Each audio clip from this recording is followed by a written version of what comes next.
Hello dear students. So in this video, we shall talk of very important topic, that is the law of conservation of linear momentum for system of particles. What is the topic? Law of conservation of linear momentum. Conservation of linear momentum. Linear momentum for system of particles. For system of particles. So very important topic. So you know what is linear momentum. So what is linear momentum? So in previous classes, you know linear momentum P is equal to m into v.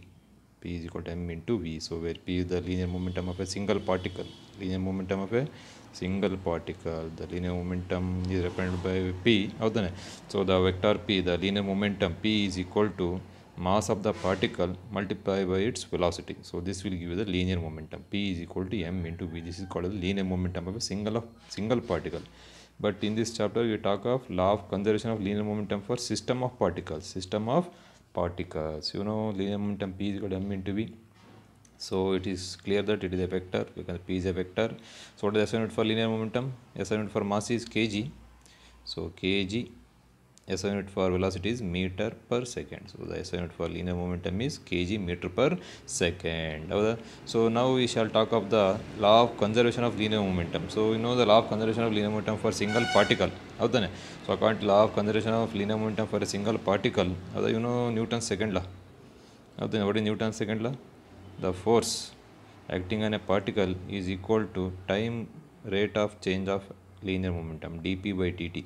The force acting on a particle F is equal to rate of change of linear momentum, that is dp by dt. And the dp and change in momentum, linear momentum divided by time dt. So this is called as time rate of change of linear momentum. Time rate of change of linear momentum. Time rate of change of linear momentum. So this is the law of conservation of linear momentum for single particle. So this law of conservation of linear momentum for single particle can be applied for the system of particles. System of particles ನಾವಿಂದ ಏನು ಮಾಡ್ಬೋದು, apply ಮಾಡ್ಬೋದು. ಹೌದಾನೆ? So according to Newton's second law, so we know F is equal to dp by dt. This is from Newton's second law. Newton's second law. It is for single particle, but it is a system of particles. We write instead of F, we write it as F external. F external. We write suffix external. E. We write it as F external. F external is equal to dp by dt. dp by dt, where F external is the total external force acting on the system of particles. F external is the total external force. Total external force acting on the system of particles. ನಮ್ಮ chapters system of particles, ಬರೀ ಒಂದು particle ಅಲ್ಲ, ಇಲ್ಲಿ ಎಲ್ಲ system of particles ಇದ್ದಾವೆ. So ಎಲ್ಲ system of particles ಮೇಲೂ ಎಷ್ಟು ಟೋಟಲ್ ಎಕ್ಸ್ಟರ್ನಲ್ ಫೋರ್ಸ್ ಅಪ್ಲೈ ಮಾಡ್ತಾ ಇದೆ, that is F external. That is F external, that is equal to D P by D T. D P by D T, where P ಏನು capital P ಇದೆಯಲ್ಲ, so that is the linear momentum of system of particles. That is the linear momentum of system of particles, where capital P is in capital P ಇದೆಯಲ್ಲ, so that is m into capital M into capital V. M into capital V, where capital P is the linear momentum of system of particles. So this shows that the total momentum of system of particles P, the total momentum of system of particles P, it is equal to product of total mass. Capital M is the total mass. It is equal to product of total mass of the system and the velocity of the center of mass, where V is the velocity of center of mass. So this equation shows that the total linear momentum of the system of particles, the total linear momentum of system of particles is equal to the product of total mass of the system, ಎಲ್ಲ particles total mass multiplied by the velocity of the center of mass. Velocity of the center of mass. Second, center of mass is very important. When we talk of the motion of a system of particles, we only observe the center of mass. Center of mass ಬಗ್ಗೆ ಮಾತ್ರ ನಾವು ನೋಡ್ತೀವಿ, ಬೇರೆಗಳ ಲೆಕ್ಕಕ್ಕೆ ಇಲ್ಲ. ಹೌದಾನೆ? So where V is the velocity of the center of mass.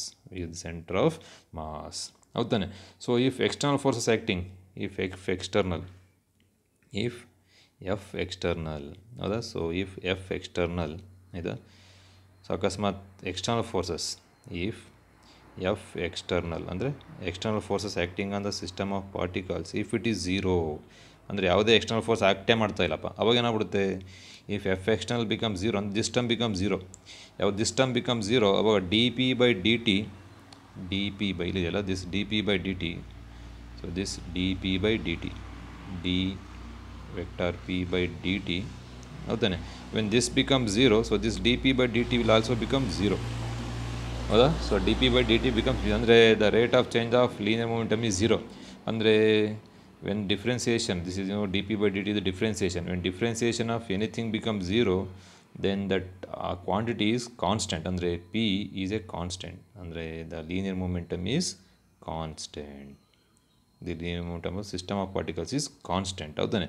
This is very important thing. So according to law of conservation of linear momentum, this is the law, according to law of conservation of linear momentum system of particles, howda, the law states that the linear momentum of system particles when the total force, the total length of force is according to law of conservation of system of particles, according to law of conservation of linear momentum of system of particles, ಏನಂತ ಹೇಳ್ತಾ ಇದ್ದಾನೆ ಇವಾಗ, according to law of conservation of linear momentum of system of particles, if the net external force ಅಥವಾ when the total external force F external acting on the particle is zero, when the total external force acting on the particle is zero, ಅಂದರೆ when this F external, when it is becomes zero, ಹೌದಾ, when the net external force acting on the system of particles is zero, then the linear momentum is constant, then the linear momentum is constant. ಕೇಳ್ದೆ ನಾನು, state and explain law of conservation of linear momentum for system of particles ಅಂತ ನೀವು ಬರಬೇಕು.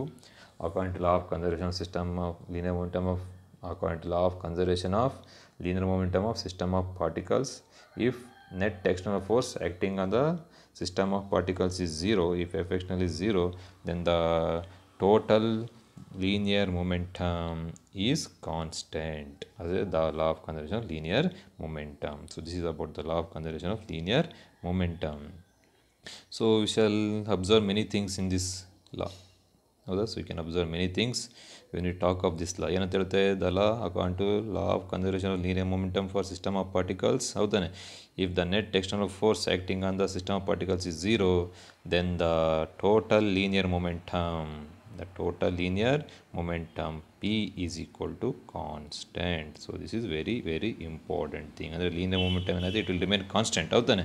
So ಏನು first note, what is the first note that I am going to talk is that when external force on the system of particles is zero, ಅಂದರೆ when F external is zero, then the velocity of center of mass v, the velocity of center of mass v, it is also constant, it is also constant, ಹೌದಾ. ಅಂದರೆ ಯಾವುದೇ external force act ಮಾಡ್ತಾ ಇಲ್ಲ ಅಂದರೆ, if there are no external force acting on system of particles, then the linear momentum is constant. ಅದರ ಅರ್ಥ ಏನು ಅಂದರೆ, the velocity of the centre of ಮಾಸ್ನ ವೆಲಾಸಿಟಿ ವಿ ಇದೆಯಲ್ಲ, ಏನು ರೌಂಡ್ ಆಗ್ತೀನಿ ನೋಡಿ ಇಲ್ಲಿ, ಹೌದಾನೆ, it is also constant. That is the first note, that is ನೀನು ಅದನ್ನ ಫಸ್ಟ್ ನೆನ್ಪಿಡಬೇಕಾಗಿರೋದು. ಎರಡನೇ ನೋಟ್ ಏನಂತ ಹೇಳುತ್ತೆ, when total external force is zero, ಅಂದರೆ again when F external is zero, when the total external force acting on the system is zero, ಅವಾಗ ಏನಾಗ್ತಾ ಇರುತ್ತೆ, ಆ ಸಿಸ್ಟಮ್ದು ಸೆಂಟರ್ ಆಫ್ ಮಾಸ್ ಇದೆಯಲ್ಲ, it will move with uniform velocity in a straight line. ಅದೇ ಮಾಡ್ತಾ ಇರುತ್ತೆ, ಯೂನಿಫಾರ್ಮ್ ಒಂದೇ ಸ್ಪೀಡಲ್ಲಿ ಸ್ಟ್ರೈಟ್ ಲೈನಲ್ಲಿ ಹೋಗ್ತಾ ಇರುತ್ತೆ, ಯಾವುದು, ಸೆಂಟರ್ ಆಫ್ ಮಾಸ್, ಹೌದಾನೆ. So the third thing you should remember is that because of internal forces, ಅಂದರೆ ಒಳಗಿನ ಫೋರ್ಸ್ಗಳಿಂದ, ಹೌದಾ, ದ ಸಿಸ್ಟಮ್ ಆಫ್ ಪಾರ್ಟಿಕಲ್ಸ್ ಏನಿದೆಯಲ್ಲ, it will have a complicated trajectory. ಅದರಿಂದ ಏನಾಗ್ತದೆ, ಟ್ರಾಜೆಕ್ಟ್ರಿ ಅದರ ಪಾತ್ ಏನಾಗ್ತದೆ, ಇಟ್ ಬಿಕಮ್ಸ್ ಕಾಂಪ್ಲಿಕೇಟೆಡ್. ಯಾವಾಗ, because of internal forces, the path of the ಅಥವಾ the trajectory of the system of particles, ಹೌದಾನೆ. So it will become complicated, ಹೌದಾನೆ. So the next fourth thing I am going to tell, the fourth note is that, say if you have a radium, if you have a radium atom, you know radium, ಹೌದಾ. So radium, it is A radioactive metal, ಹೌದಾ. So radium periodic table ನೋಡಿ. So radium ಇದೆ, radioactive element ಇದೇ ಮಾಡ್ತಾ ಇರುತ್ತೆ. So it will split, ಎರಡು ಭಾಗ ಆಗ್ಬಿಡುತ್ತೆ. It will split into two particles. So radium will disintegrate in two particles, ಹೌದಾನೆ. ಒಂದು ಇಟ್ ಬಿಕಮ್ಸ್ ಹೀಲಿಯಮ್, ಈ ಕಡೆ ಹೀಲಿಯಮ್ ಆಟಮ್ ಹೋಗ್ಬಿಡುತ್ತೆ. ಸೊ ಈ ಕಡೆ ಇದು, ಸೊ ಈ ಕಡೆ ಏನಾಗ್ಬಿಡುತ್ತೆ, ರೆಡಾನ್ ನ್ಯೂಕ್ಲಿಯೈ ಹಿಂಗೆ ಬಂದ್ಬಿಡುತ್ತೆ, ರೆಡಾನ್ RN ಆಯಿತಾ. ಸೊ ಇಲ್ಲಿ ರೆಡಾನ್ ಬರ್ತಾ ಇದೆ ಆಯಿತಾ. ಸೊ ಇಲ್ಲಿ ರೇಡಿಯಂ ಬರ್ತಾ ಇದೆ, ಏನಿದು ಹೀಲಿಯಂ ಬರ್ತಾ ಇದೆ, ಹೌದಾನೆ. So this is how the radium nuclei splits. ಅದು ಎರಡು ಭಾಗ ಆಗ್ಬಿಡುತ್ತೆ, ಹೆಂಗೆ ಬಾಂಬ್ ಡಬ್ ಮತ್ತು ಸಿಡಿದು ಎರಡು ಭಾಗ ಆಗ್ಬಿಡುತ್ತಲ್ಲ, ಹಂಗೆ ಇದು ಸ್ಪ್ಲಿಟ್ ಆಗ್ಬಿಡುತ್ತೆ. ರೇಡಿಯಂ ಇದ್ದಿದ್ದು ಹೀಲಿಯಮ್ ಆಗಿ ಮತ್ತು ರೆಡಾನ್ ಆಗಿ ಸ್ಪ್ಲಿಟ್ ಆಗ್ಬಿಡುತ್ತೆ. ಯಾವಾಗ ಇದು ಹೋಗ್ತಾ ಸ್ಪ್ಲಿಟ್ ಆಗ್ಬಿಡುತ್ತೋ ಆವಾಗ ಇಸ್ ಸಿಸ್ಟಮ್ ಆಫ್ ಪಾರ್ಟಿಕಲ್ಸ್, ಸರಿತಾನೆ. ಯಾಕಂದರೆ ಎರಡು ಪಾರ್ಟಿಕಲ್ ಇದೆ, ಒಂದು ಹೀಲಿಯಮ್ಮು ಮತ್ತೊಂದು radon. So it is system of particles, ಹೌದಾನೆ. So when this radium which is system of 2 particles, ಯಾವ ಪಾರ್ಟಿಕಲ್ಸ್ ಇದಾವೆ ಇದರಲ್ಲಿ? ರೇಡಿಯಮಲ್ಲಿ ಒಂದು ಹೀಲಿಯಮ್ ಇದೆ ಮತ್ತೊಂದು ರೆಡಾನ್ ಇದೆ. ವೆನ್ ಇಟ್ ಸ್ಪ್ಲಿಟ್ಸ್ ಆವಾಗ ಸೆಂಟರ್ ಆಫ್ ಮಾಸ್ ಏನಾಗುತ್ತೆ, ಆ ಸೆಂಟರ್ ಆಫ್ ಮಾಸ್ ಇದು ಮುಂಚೆ ಹಿಂಗೆ ಹೋಗ್ತಾ ಇತ್ತು as a radium system of particle. ಅದು centre of mass after split ಆದಮೇಲೂ ಸಹ ಅದು ಸೆಂಟರ್ ಆಫ್ ಮಾಸ್ CM ಅದೇನಾಗ್ತಾ ಇರುತ್ತೆ, ಅದು ಇದೇ ದಿಕ್ಕಿನಲ್ಲೇ ಹೋಗ್ತಾ ಇರುತ್ತೆ. The centre of mass it will continue, the centre of mass continue to move in a straight line with a linear speed ಅಥವಾ with a uniform speed. The centre of mass continues, ಯಾಕಂದರೆ ಇಲ್ಲಿ ಯಾವುದೇ external force ಇಲ್ಲ. ಯಾಕೆ? Y? So according to the note I have told, when the external force acting is 0, the center of mass moves with uniform speed in a straight line. So ಆದ ಕಾರಣ centre of mass ಮುಂಚೆ ಹೆಂಗೆ ಹೋಗ್ತಾ ಇತ್ತು ಅದೇ ದಿಕ್ಕಿನಲ್ಲಿ ಅದು ಸುಮ್ಮನೆ ಹೋಗ್ತಾನೇ ಇರುತ್ತೆ, ಯಾಕಂದರೆ ಯಾವುದೇ ಎಕ್ಸ್ಟರ್ನಲ್ ಫೋರ್ಸಲ್ಲಿ ಕೆಲಸ ಮಾಡ್ತಾ ಇಲ್ಲ, ಹೌದಾನೆ. ಸೊ ಇನ್ನೊಂದು ನಾನು ನೋಟ್ ಹೇಳಿದೆ, ಹೌದಾನೆ. So because of internal forces the trajectory of the system of particles will be complicated ಅಂತ. trajectory of the system of particles will be complicated. ಎಲ್ಲಿ ನೋಡ್ಬೋದು? For example, if you take a Sirius ನಕ್ಷತ್ರ, ಆಕಾಶದಲ್ಲಿ ನೀನು serious ಅಂತ ನಕ್ಷತ್ರ ಇದೆ, ಅದು ಕನ್ನಡದಲ್ಲಿ ಅಂತ ಕರೀತಾರೆ, ಶ್ವಾನ ಅಂತ ಕರೀತಾರೆ, ಶ್ವಾನ ನಕ್ಷತ್ರ ಅಂತ, ಹೌದಾನೆ.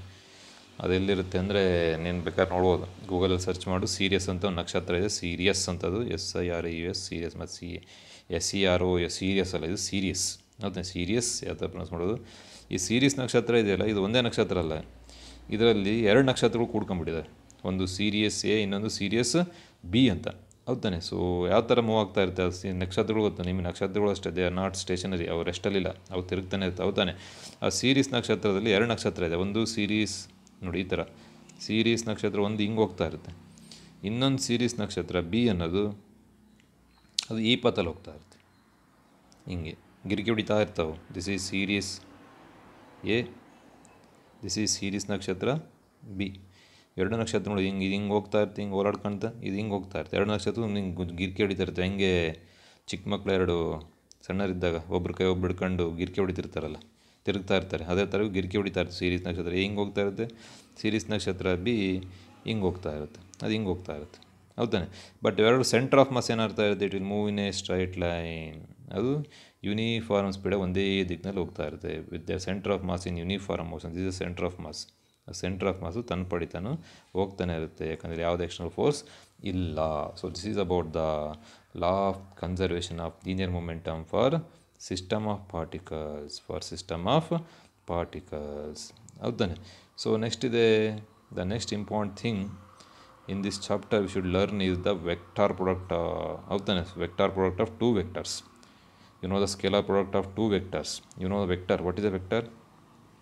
Any physical quantity which is having both magnitude and direction is called as a vector, howdane. So ನಾನು ಚಾಪ್ಟರ್ ಮಾಡಿದ್ದೀನಿ. So how to get the sum of 2 vectors by parallelogram law of addition of vectors, ಅಥವಾ by ಯಾವುದು triangular law of addition of vectors we can find the sum of 2 vectors. Also mostly in chapter ಯಾವುದು work energy ಪವರಲ್ಲಿ, so ನೀನು mostly ಕಲ್ತಿರ್ಬೋದು how to find the product, how to multiply the vectors, ವೆಕ್ಟರ್ನ ಯಾವ ಥರ multiply ಮಾಡ್ಬೋದು, ಹೌದಾನೆ. So there are 2 methods of vector multiplication. 2 ಥರ ವೆಕ್ಟರ್ ನೀವು ಮಲ್ಟಿಪ್ಲೈ ಮಾಡ್ಬೋದು. ಒಂದು called a scalar product, another one is called as vector product. So ನೀವು ಮೋಸ್ಟ್ಲಿ ಸ್ಕೇಲಾರ್ ಪ್ರಾಡಕ್ಟ್ ಕಲ್ತೀರಾ ವರ್ಕ್ ಎನರ್ಜಿ ಪವರ್ ಚಾಪ್ಟರ್ಲಿ, ಹೌದಾ. If A and B are 2 vectors, then A dot B ಅಥವಾ dot product is also called as dot product or scalar product. It will be equal to AB cos theta, where theta is the smaller angle between 2 vectors A and B, ಹೌದಾನೆ. Where this small A is the magnitude of vector A the small B the magnitude of vector B theta is the angle between A and B. This is called as scalar product. ಯಾಕಂದರೆ ಇದು ಏನು product ಬರುತ್ತಲ್ಲ A B cos theta it is scalar, ಅದಕ್ಕೆ ಯಾವುದು ದಿಕ್ಕಿರಲ್ಲ. Both A and B are vectors but their dot product will be a scalar, that's what it called scalar product. So ಅದು ನೀವು ಚಾಪ್ಟರ್ಲ್ಲಿ ಕಲ್ತಿದ್ದೀವಿ ಯಾವುದು ವರ್ಕ್ ಎನರ್ಜಿ ಪವರಲ್ಲಿ. ಇಲ್ಲಿ vector ಪ್ರಾಡಕ್ಟ್ನ ಕಲಿಯೋಣ. ಹಾಗಾದರೆ how to find the vector product of two vector, that is very important thing. How to find the vector product of two vectors. ಯಾಕಂದರೆ ಈ ಚಾಪ್ಟರ್ಲ್ಲಿ ನೀನು ವೆಕ್ಟರ್ ಪ್ರಾಡಕ್ಟ್ ಗೊತ್ತಿರಬೇಕು. ಎರಡು ವೆಕ್ಟರ್ಗಳದು ವೆಕ್ಟರ್ ಪ್ರಾಡಕ್ಟ್ನ ಹೆಂಗೆ ಕಂಡುಹಿಡಿಯೋದು ಅಂತ ನಿನಗೆ ಗೊತ್ತಿದ್ರೆ ಮಾತ್ರ ನೆಕ್ಸ್ಟ್ ಈ ಚಾಪ್ಟರ್ ಅರ್ಥ ಆಗ್ತಾ ಹೋಗುತ್ತೆ. That is called as vector product of two vectors. ಏನೊಂದು ಹೆಡ್ಡಿಂಗ್ ಇವಾಗ vector product of two vectors. ಎರಡು ವೆಕ್ಟರ್ಗಳದು ವೆಕ್ಟರ್ ಪ್ರಾಡಕ್ಟ್ ಹೆಂಗೆ ಕಂಡುಹಿಡಿಯೋದು. Vector product is also called as cross product. ಏನಂತ ಕರಿತೀವಿ ಅದಕ್ಕೆ? Cross product. The scalar product is also called dot product. ಇದು vector product is also called cross product. ಹೌದಾನೆ? ನೋಡೋಣ. If you have two vectors A and B, ಅಂತ ಎರಡು vector ಇದೆಯಪ್ಪ, ಒಂದು ಎ ಇನ್ನೊಂದು ವೆಕ್ಟರ್ ಇದೆ ಬಿ ಅಂತ. So how will find the vector product? ಅವೆರಡು vector product is also called cross product. ಅಂದರೆ ಎ ಕ್ರಾಸ್ ಬಿ. ಅಲ್ಲಿ ಎ ಡಾಟ್ ಬಿ ಅಂತ ಹೇಳಿದ್ವಿ, ಇಲ್ಲಿ ಎ ಕ್ರಾಸ್ ಬಿ. ನೋಡಿ ಇಂಟು ಅಂತ ಹೇಳ್ಬೋದು, ಇದನ್ನ it be called as cross. ಇದಕ್ಕೆ ಅಂತ ಕರಿಬೇಕು ನೀನು ಕ್ರಾಸ್ ಅಂತ ಹೇಳಬೇಕು, ಇಂಟು ಅಂತ ಹೇಳ್ಬೋದು. So therefore A cross B will be another vector C. A cross B will be another vector C. ಅಲ್ಲೇನಾಯಿತು? A dot B was equal to A B cos theta ಆಯಿತು. ಅಂದರೆ ಇದು A B cos theta is not a vector, it was a scalar. But ಯಾವಾಗ ನೀನು vector product ಕಂಡುಹಿಡಿತೀವೋ ಅವಾಗ ಮತ್ತೊಂದು vector ಬರುತ್ತೆ. ಆ ವೆಕ್ಟರ್ನ ಅಂತ ಕರೀತೀನಿ ನಾನು ಸಿ ಅಂತ ಕರೀತೀನಿ. That vector C will be equal to A B sine theta. A B sine theta into N cap. ಜಾಗ ಆಗಿಲ್ಲ ಕೆಳಗೆ. ಹೌದಾನೆ? ಸೊ ಹಾಗಾದರೆ what is the value of C? ಹಾಗಾದರೆ ಎ ಕ್ರಾಸ್ ಬಿ ಇದೊಂದು ಹೊಸ ವೆಕ್ಟರ್ ಬರುತ್ತೆ. ಸಿ ಅದೇನಾಗುತ್ತೆ? Where A and B are, ಈ ಸ್ಮಾಲ್ ಎ ಮತ್ತು ಸ್ಮಾಲ್ ಬಿ ಇದಲ್ಲ, these are the magnitude of vector A and B. ಅಂದರೆ ಎ ಮತ್ತು ಬಿನ ಬರೀ ಬೆಲೆಗಳು, ಮ್ಯಾಗ್ನಿಟ್ಯೂಡ್. ಆ್ಯಂಡ್ ಥೀಟಾ, ಈ ಥೀಟಾ ಇದೆ, this is the angle between vector A and B. ಹೌದಾನೆ? ಹಾಗಾದರೆ C it is also a vector. ಈ ಸಿ ಇದೆಯಲ್ಲ, it is also vector. What is the direction? The C is perpendicular to both A and B. ಈ vector A ಮತ್ತು vector B ಇರ್ತಲ್ಲ, ಅದಕ್ಕೆ perpendicular ಇರುತ್ತೆ C. ಹೌದಾನೆ? ಸೊ ಹಾಗಾದರೆ how to define cross product of two vectors? ಹೌದಾನೆ? ಕೇಳ್ತಾನೆ ನಾನು, define cross product of two vectors. ಹೌದಾನೆ? ಸೊ ನಾನು ನೋಡಿ ಹೇಳ್ತಾನೆ ಈಗ, cross product of two vectors A and B, ಅಥವಾ it is also called vector product. Cross product ಅಥವಾ vector product of two vectors A and B is a single vector C. is a single vector C. ಅದೇನಿರುತ್ತೆ? whose magnitude is equal to, ಹೌದಾ? So ನೋಡಿ, single vector C whose magnitude is equal to the product of magnitude of two given vectors. ಯಾವ two given vectors? A B. ಹೌದಾನೆ? ಅವೆರಡರ ಮ್ಯಾಗ್ನಿಟ್ಯೂಡ್ನ product ಅಂದರೆ A into B. ಹೌದಾ? So the cross product of two vectors A and B is a single vector C whose magnitude is equal to product of magnitude of two given vectors multiplied by the sine of the smaller angle theta between them. So therefore C is equal to AB sin theta into ಒಂದು N cap ಹಾಕಬೇಕು. ಯಾಕಂದರೆ ಇದು vector N cap. ಹೌದಾನೆ? Where N cap is a unit vector in direction of C. ಅಂದರೆ ಸಿನ ದಿಕ್ಕಿನಲ್ಲೇ ಇರ್ತಕ್ಕಂಥ ಒಂದು ಯೂನಿಟ್ ವೆಕ್ಟರು ಯಾವುದದು? N cap. You know what is unit vector? A vector whose magnitude is 1 is called unit vector. ಹೌದಾನೆ? N cap is a unit vector in the direction of C. ಹೌದಾನೆ? So ಹಾಗಾದರೆ what is the value of N cap? N cap will be equal to A cross B divide by A B sine theta. So this is the value of N cap. ಹೌದಾ? So how to find the value of N cap? Direction. How to find the direction of N cap? ಹಾಗಾದರೆ N ಕ್ಯಾಪ್ದು direction ಹೆಂಗೆ ಕಂಡುಹಿಡಿಯೋದು? ಹೌದಾನೆ? You can find the direction of N cap by using the screw rule, right hand screw rule. ನೋಡಿ ಇಲ್ಲಿ ಬರ್ಬಿಡಿ, this is right hand screw rule. This is called as right hand screw rule. ಆಯಿತಾ? So right hand screw rule. So to find the direction of A cross B ನೋಡಿ, A cross B ಮಾಡೋದು ನಿಮಗೆ ಹೊಸ vector ಬರುತ್ತೆ. ಯಾವುದೋ ಹೊಸ vector C. ಹೌದಾ? So C is also a vector. ಆ ಸಿ ವೆಕ್ಟರ್ದು how to find the direction of C? how to find the direction of that c. So the direction of the c vector, that is the direction of n cap, ಯಾಕಂದರೆ n cap ಯಾವ ದಿಕ್ಕಿನಲ್ಲಿ ಇರುತ್ತೋ c ಅದೇ ಇರುತ್ತೆ, ಹೌದಾನೆ. So the direction of c vector can be found by right hand screw rule. ಏನಂತ ಕರೀತೀವಿ ನೋಡಿ, ಸ್ಕ್ರೂ ರೂಲ್. ಏನಂತ ಕರಿತೀವಿ ಇದಕ್ಕೆ, screw rule. the direction of the vector c can be used by screw rule, ಹೌದಾನೆ. It is called right hand screw rule. ನೋಡಿ, screw ಇದೆ, it is a screw, ಹೌದಾನೆ. ಸೊ ನೋಡಿ, ದಿಸ್ ಇಸ್ ವೆಕ್ಟರ್ ಎ. ನಾ ಇಲ್ಲಿ capital A ಇದೆ, ನಾವು ನೋಟ್ಸಲ್ಲಿ ಸ್ಮಾಲ್ ಎ ಯೂಸ್ ಮಾಡಬೇಕಂದ್ರೆ ಸ್ಮಾಲ್ ಎ ಅಂತ. It is vector small A. So this is vector small B. This is vector small B. ನೋಡಿ, ಎ ವೆಕ್ಟರ್ ಈ ದಿಕ್ಕಿನಲ್ಲಿದೆ, ಬಿ ವೆಕ್ಟರ್ ಈ ದಿಕ್ಕಿನಲ್ಲಿದೆ. ಅಂದರೆ ಎರಡು ಒಂದೇ ಪ್ಲೇನ್ ಮೇಲಿದೆ, ಎರಡು ಒಂದು notebook ಮೇಲಿದ್ದಾವೆ, ಹೌದಾನೆ.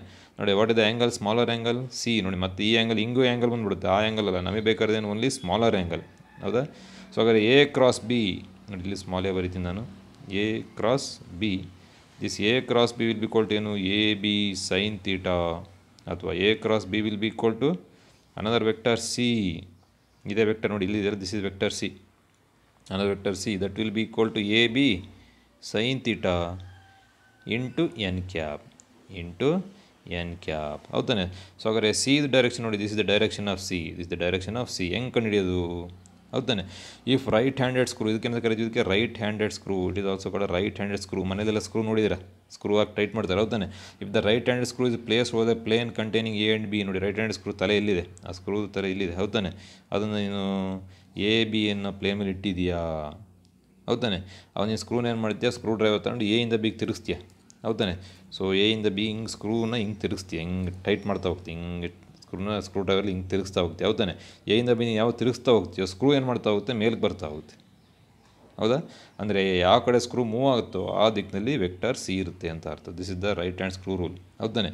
If right handed screw is place over the plane containing A and B as shown in the figure and it is turn from A B. ನೋಡಿ, ಎ ಇಂದ ಬಿ ಟರ್ನ್ ಮಾಡ್ತಾ ಹೋಗ್ತೀಯಾ, will turn from A to B. ನೋಡಿ, A ಇಂದ B ಹಿಂಗೆ ತಿರುಗಿಸ್ತಾ ಹೋಗ್ತೀಯಾ. When it is turn from A to B ಅಥವಾ anticlockwise through small angle theta, then the direction of advancement of the screw, ಆ screw ಹಿಂಗೆ ಮೇಲಕ್ಕೆ ಬರ್ತಾ ಹೋಗುತ್ತೆ, ಹೌದಾ. The direction of advancement of the screw gives the direction of N cap ಅಥವಾ vector C. ಅದೇನಾಗುತ್ತೆ, this vector C is perpendicular to this plane. ಈ plane ಮೇಲೆ ಅದು ಪರ್ಪೆಂಡಿಕ್ಯುಲರ್ ಇರುತ್ತೆ. ಏನು ಈ ಪ್ಲೇನ್ ಮೇಲಿದೆ ವೆಕ್ಟರ್ ಎ, ವೆಕ್ಟರ್ ಬಿನ ಈ ಪ್ಲೇನ್ ಮೇಲಿದೆ. ಸೊ ಸ್ಕ್ರೂ ಏನು ಮಾಡ್ತಾ ಇರುತ್ತೆ, ಹಿಂಗೆ ಹೋಗ್ತಾ ಇರುತ್ತೆ, ಹೌದಾನೆ. So this is called right hand screw rule. ನೋಟ್ಸಲ್ಲಿದೆ, ಓದ್ಕೊಳ್ಳಿ ಆಯಿತಾ. This is called right hand screw rule, ಹೌದಾನೆ. So therefore the vector product ಅಥವಾ cross product of two vectors A and B is another vector C, that is A cross B will be equal to another vector C, whose magnitude is equal to the product of magnitude of both the vectors and the sine of the angle between them. So therefore you can ಬರಿಬೋದು ನೀನು, a cross b will be equal to ab sin theta into n cap, ab sin theta into n cap, ಹೌದಾನೆ. So what is the direction of this ab sin theta n cap? It is another vector c. Its direction is given by right hand screw rule, ಹೌದಾನೆ. So it will be perpendicular to the both the plane containing A and B. A ಮತ್ತು B ಯಾವ plane ಮೇಲೆ ಇರ್ತಾವೋ, ಯಾವ ಸಮತಲದ ಮೇಲೆ ಇರ್ತಾವೋ, example ಈ notebook ಮೇಲೆ ಇದೆ ಅಂತ ಹೇಳಿ, ಹೌದಾನೆ. ಸಿ ಏನಾಗಿರುತ್ತೆ, ಅದಕ್ಕೆ ಪರ್ಪೆಂಡಿಕ್ಯುಲರ್ ಆಗಿರುತ್ತೆ. ಅಂದರೆ ನೀನು ಮೊಬೈಲ್ ನೋಡ್ತಾ ಇದ್ದರೆ ನಿನ್ನ ಕಣ್ಣು ಕಡೆ ಬರ್ತಾ ಇರುತ್ತೆ ಸಿ, ಹೌದಾನೆ.